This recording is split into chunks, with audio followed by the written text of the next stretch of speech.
Program će predstaviti redoslijedom prvo predsjednik HDSSB-a Dragan Vulin, potom Osječko-baranjski dožupan gospodin Željko Kraljičak, predsjednica Hrvatske konzervativne stranke Ruža Tomašić i u konačnici gospodin Branimir Glavaš, nositelj izborne liste HDSSB-a HKS-a u 4. izbornoj jedinici. Predlažem ovim redoslijedom da se obratite. Može, hvala Karlo. Jel se to čuje? Jel fontana smeta, čuje se? Dobro. Znači da budemo glasniji malo. Ajde, daćemo sve od sebe. Pa evo, prije svega želim vas sve pozdraviti. Hvala vam što ste se odazvali na našu konferenciju za novinare, a na temu predstavljanja programa HDSSB-a i HKS-a na ovim izvanrednim parlamentarnim izborima iz područja poljoprivrede. Naime, temelj našega programa, jedan od temelja našega programa svakako je poljoprivreda, ali ne samo poljoprivredna, primarna poljoprivredna proizvodnja, već prehrambena prerađivačka industrija i, mogu reći, gospodarstvo u cijelini. Odlučili smo se posebno još jednom predstaviti poljoprivredni program jer smatramo poljoprivredu strateškom odrednicom razvoja našega zavičaja. Naime, to je i prirodno. Mi ne možemo svoj razvoj ovdje u Slavoniji, Baranji, Srijemu, Podravini temeljiti na proizvodnji space shuttlova, aviona ili ne znam čega sve ne drugoga, već prirodno. Dragi Bog nam je dao ovu plodnu ravnicu. To je naš veliki potencijal, ali i potencijal koji danas nije iskorišten i upravo zbog toga dobrim dijelom Slavonija se nalazi tamo gdje se nalazi. Ja usuđujem se reći nije više ni na koljenima, čak je i niže od toga. Stanje u hrvatskoj poljoprivredi je katastrofalno, tome svjedočimo iz dana u dan. Pogledajmo samo evo i ovogodišnju sramotnu, rekao bih, prosječnu otkupnu cijenu jednoga kilograma žita od 70 lipa, dok 1 kilogram kruha prosječno plaćamo 9 kuna. To je jednostavno neodrživo, to je jednostavno nešto što se mora zaustaviti i moraju se donijeti konkretne mjere da bismo to zaustavili. Naime, ne smijemo dopustiti da nam Slavonija bude samo sirovinska baza, da se Slavonija samo iskorištava na taj način, već moramo to povezati s prehrambenom prerađivačkom industrijom. Najjednostavnije rečeno, ono što naš slavonsko-baranjski poljoprivrednik uzgoji na našoj plodnoj ravnici, da ovdje u Slavoniji bude i prerađeno u završni prehrambeni proizvod, kvalitetni prehrambeni proizvod, a ne da na policama trgovačkih lanaca, kao što je to danas slučaj, imamo nekvalitetnu robu, nekvalitetnu hranu. Prije svega mislim na meso i mesne prerađevine koja nam dolazi iz uvoza, koja stoji smrznuta više od 6 mjeseci. Reći ću samo ukratko, dr. Kraljičak će prezentirati detaljnije. Naime, cilj nam je zaštititi i oživjeti domaću proizvodnju, cilj nam je hitna legalizacija poljoprivrednih objekata za 1 kunu, više od 550.000 zahtjeva, jer nije pošteno i nije dopustivo da ista cijena legalizacije bude za staje, za svinjce, za čardake u Slavoniji, kao što je cijena legalizacije luksuznih vila na obali Jadrana. Dakle, na to smo upozoravali i to se ne smije dopustiti. Nadalje, želimo sniziti cijenu zakupa državnog poljoprivrednog zemljišta za obiteljska poljoprivredna gospodarstva na kojima počiva hrvatska poljoprivreda, na kojima počiva slavonsko i baranjsko selo i dati im prednost u odnosu na krupni kapital i u odnosu na velike proizvođače. K tomu moramo sniziti PDV na prehrambene proizvode na 5% i to na one koji se proizvode u Republici Hrvatskoj i isto tako sniziti PDV na 5% za repromaterijal kako bismo domaću proizvodnju očuvali i učinili je konkurentnom ne samo na hrvatskom, već i na tržištu Europske unije, pa čak i šire.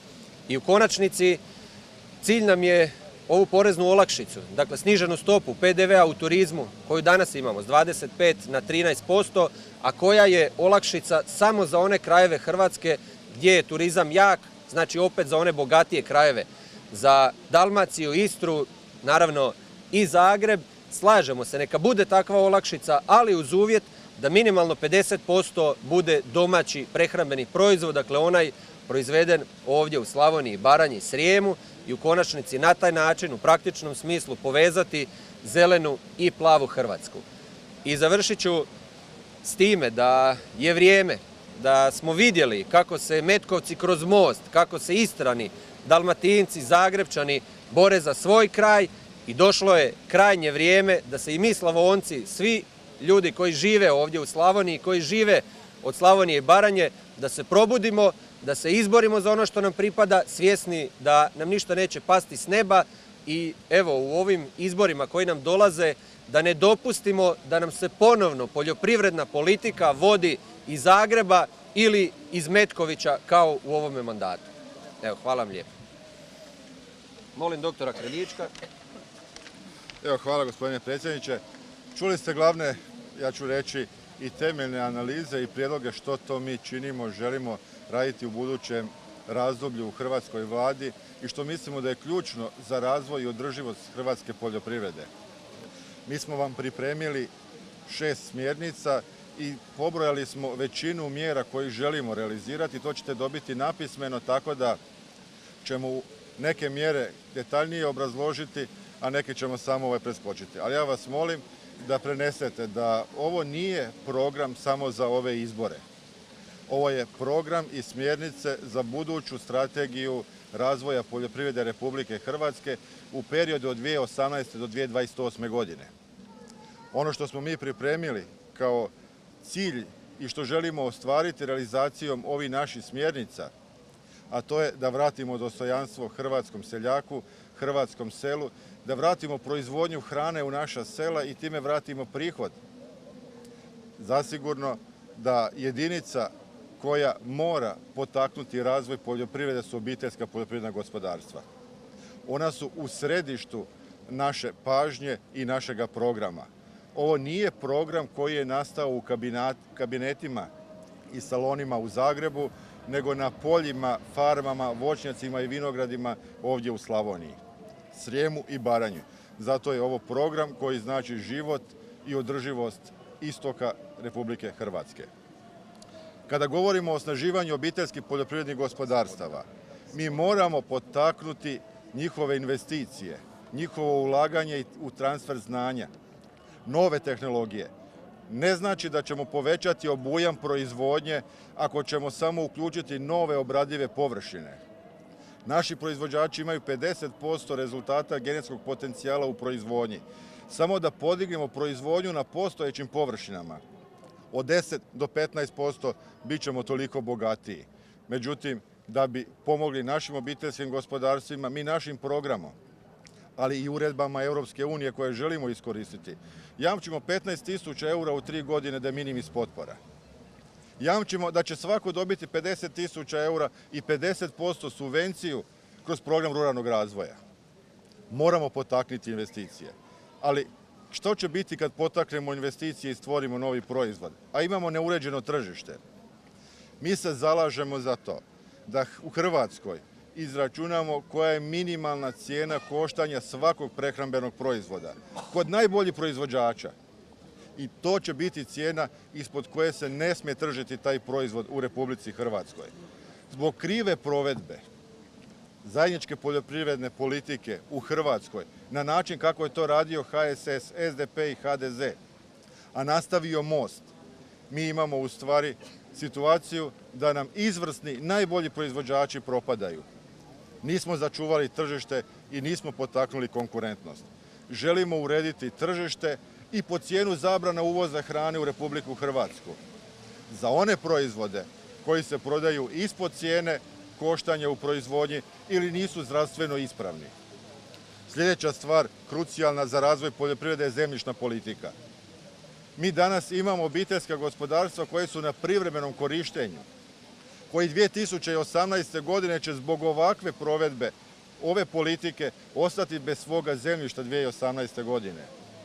Želimo vratiti ovaj proces u okrilje načelnika i gradonačelnika u Republici Hrvatskoj, da ubrzamo proces. Želimo vratiti ponovo kategoriju prodaje zemlje do 50 hektara mladim obiteljskim gospodarstvima kako bi sačuvali u njihovim selima, u njihovim mjestima življenja. Želimo također smanjiti cijenu koštanja zakupa državnog poljoprivrednog zemljišta, jer naša obiteljska gospodarstva u startu imaju 1000 kuna po hektaru skuplju proizvodnju nego veliki kombinati. Zemljišna politika je nešto što će odrediti budućnost Republike Hrvatske. A resurs koji obrađujemo mora biti u funkciji proizvodnje hrane. I zato ćemo promijeniti model izravnih plaćanja u poljoprivredi. Danas u Hrvatskoj oko 500 milijuna kuna prava iz potpora Europske unije se isplaćuje onima koji čuvaju okoliš, ptice, bube i žabe. Oni koji ne proizvode hranu, a proizvođači hrane u Slavoniji i Baranji imaju poticaj od 1500 kuna. A oni ljubitelji ptica od 6,5 do 12.000 kuna. Hrvatskoj treba iskoristiti sredstva Europske unije da bi se proizvodila hrana i stvarao dohodak. To je naš cilj u izmjeni modela izravnih plaćanja kao i modela ruralnog razvoja. Ja moram reći da ne želimo nikome otkinuti njihova prava kada je u pitanju europski kolač u dijelu financijskih sredstava. Ali danas se u Hrvatskoj primjenjuje agrarna politika koja je antislavonska na način što svi prioriteti financirajući projekte sredstvima Europske unije su primijenjeni i namijenjeni projektima na otocima, Dalmaciji, Lici. A Slavonija kao prostor sa idealnim uvjetima je zakinuta upravo za ta prava.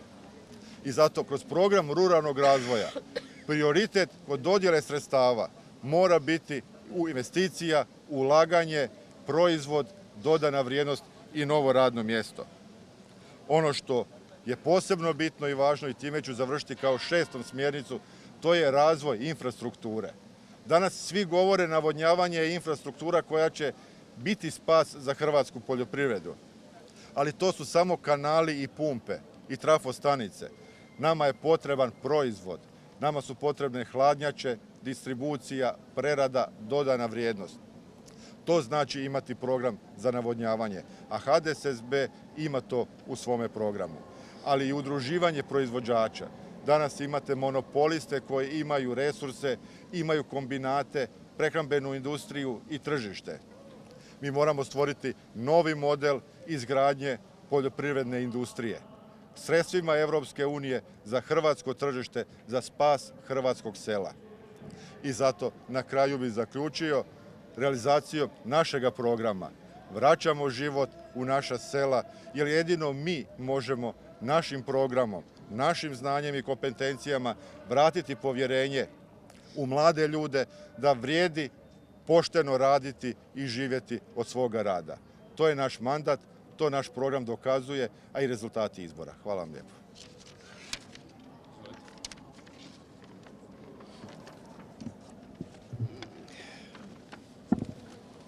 Hvala lijepa, srdačan pozdrav predstavnicima medija, pozdrav mojim kolegama. Ja ću također pričati o jednom jako važnom resursu u Slavoniji, a to su šume. Hrvatske šume kao tvrtka od nacionalnog interesa maćehinski se odnose prema Slavoniji. Resursi se koriste, ali nažalost čista dobit ostaje u Zagrebu. Hrvatske šume treba decentralizirati. Tako, na primjer, uprava šuma Vinkovci ostvaruje dobit od 40% dobiti sveukupne hrvatskih šuma na razini Republike Hrvatske. Taj novac se samo u promilima vraća u Slavoniju. Direkcije Hrvatskih šuma morali bi biti zapravo u Vukovarsko-srijemskoj županiji, gdje se tamo ostvaruje i najveća dobit. Sramotno je da direktori i uprava Hrvatskih šuma imaju milijunske bonuse, a s druge strane se broj uposlenih u Hrvatskim šumama smanjio za čak 1100 ljudi u zadnje 4 godine. Također treba mijenjati Zakon o šumama i prilagoditi ga ekološkoj proizvodnji u stočarstvu, tako da se u pojedinim dijelovima šuma dopusti ispaša i žirovanje. Jer Europa traži velike količine ekomesnih proizvoda. Ali nama nije samo poljoprivreda u rukama tajkuna, nego i lovišta koja su tajkuni uzeli u dugogodišnji zakup za mali novac od Hrvatskih šuma.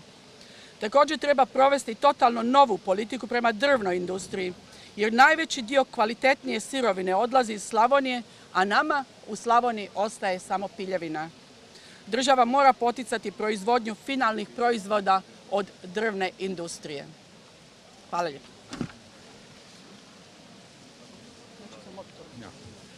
Evo ja ću reći nekoliko završnih riječi. Čuli ste program HDSSB-a i HKS-a za ove parlamentarne izbore. Mogli ste iz ovih kratkih teza i natuknica zaključiti i shvatiti da HDSSB i HKS imaju svoj program, ozbiljan program za rješavanje problema poljoprivrede. Želim samo naglasiti da ovo što mi danas iznosimo, ovaj program koji mi danas iznosimo, to nije predizborno obećanje, to nije program koji se iznosi za vrijeme izborne kampanje. To je program koji HDSSB ima još u svojoj programskoj deklaraciji HDSSB-a više od 11 godina. Dakle, to je jedan kontinuitet koji počinje još 90. godina prošloga stoljeća kada smo obnašajući odgovorne dužnosti na području Osječko-baranjske županije još u krilu one političke opcije u kojoj smo bili, borili se istinski za Slavoniju i Baranju. Mnogi od vas nisu bili rođeni tada u to vrijeme kada smo mi započinjali ozbiljnu i odgovornu borbu, odlučnu borbu za Slavoniju i Baranju i zbog toga sam povadio noćas iz moje privatne arhive neke od dokumenata iz tih 90. godina da podsjetimo one koji su zaboravili, a vas mlade koji to ne možete pamtiti, da vidite da je taj kontinuitet borbe za Slavoniju i Baranju oduvijek bio ovdje u Osijeku, bez obzira na političku opciju kojoj smo tada pripadali, i to je dokaz dosljednosti, uvjerljivosti političke opcije HDSSB-a i našeg koalicijskog partnera HKS-a. Dakle, ovo nisu lažna predizborna obećanja, ovo je kontinuitet borbe za Slavoniju i Baranju i želimo podsjetiti građane Slavonije i Baranje da postoje ljudi i postoji politička opcija koja ima iza sebe više od 20 godina borbe za naš zavičaj, bez obzira kojoj smo političkoj opciji pripadali. Podsjetit ću vas, u lipnju mjesecu ove godine prošlo je punih 20 godina kada je u Osječkoj i Baranjskoj županiji bila cijena pšenice 1,20 kn. Tada sam ja u to vrijeme bio osječko-baranjski župan, a u drugim županijama i u Hrvatskoj cijena pšenice je bila tada 0,90 lipa. Dakle, Osječko-baranjska županija je još 96. godine pomogla slavonskom seljaku, slavonskom gospodarstvu, jamčeći im cijenu pšenice po 1,20 kn. A sada, danas, ovih dana, cijena pšenice je 0,70 lipa. Onda si možete zamisliti kolika je to razlika, koliko je taj slavonski seljak, gospodarstvenik pao nisko, pao na koljena, ali je dokaz i potvrda ovoga što vam govorim, dakle da postoji taj kontinuitet borbe za Slavoniju i Baranju, da to nisu pusta predizborna obećanja. Dakle, 96. godine Osječko-baranjska županija je seljacima dala 1,20 kn po kili pšenice, a danas, 20 godina kasnije, cijena pšenice je 0,70 lipa. Smatram da bi danas trebao seljak imati 1,5 kn da bi mogao poslovati na granici rentabilnosti, a o 0,70 lipa da ne govorim. To dodatno uništava slavonskog seljaka i HDSSB će, zahvaljujući programu koji je iznio gospodin Kraljičak, nastaviti odlučnu borbu i nakon ovih parlamentarnih izbora za slavonske ljude, za slavonskog seljaka, za našu Slavoniju i Baranju. Podsjetit ću da nije bila samo u to vrijeme afera, pšenična afera. Isto tako, 1997. godine odlučno smo stali u obranu i zaštitu domaćeg tržišta šećera i sanacije osječke tvornice šećera. Dakle, ove naše osječke šećerane. I o tome postoje dokumenti. Tada je bio ministar u HDZ-ovoj vladi gospodin Nenad Porges. Oštro smo se suprotstavili, digli smo na noge Slavoniju, štiteći njene interese. A kako je to završilo? Završilo je da sam ja koncem listopada 1997. godine smijenjen sa mjesta Osječko-baranjskog župana. Podijelit ću vam ove dokumente pa da vidite vi mladi koji se toga ne sjećate, ali i oni građani Slavonije i Baranje koji su zaboravili da ih podsjetimo. Dakle, mi nismo politička opcija koja daje lažna obećanja. Mi nismo politička opcija koja nudi za vrijeme predizborne kampanje ono što nije realno, ono što nije moguće. Mi smo politička opcija uistinu vjerodostojna, vjerodostojna, a to možemo reći da smo vjerodostojni u prvom redu iz razloga što iza sebe imamo više od 2 desetljeća take konstante, dosljednog, principijelnog rada, neodstupanja ni za milimetar ako je to u interesu slavonsko-baranjskih ljudi. I zato ja pozivam građane Slavonije i Baranje da daju potporu HDSSB-u i HKS-u na ovim predstojećim parlamentarnim izborima 11. rujna, jer nema političke opcije koja može bolje zastupati interese Slavonije i Baranje nego što je to HDSSB i HKS. Nijedna politička stranka neće zastupati interese Slavonije i Baranje odlučno, energično i dosljedno kao što to radi HDSSB. Pozivam građane Slavonije i Baranje da shvate i uzmu sudbinu u svoje ruke. Bez političke opcije naše regionalne u Slavoniji i Baranji neće biti moguće rješavati probleme u Slavoniji i Baranji. Pozivam Slavonce da ne rasipaju svoje glasove i daju svoje glasove nacionalnim opcijama. Te nacionalne opcije pokupe glasove, odu u Zagreb i zaborave na Slavoniju i Baranju.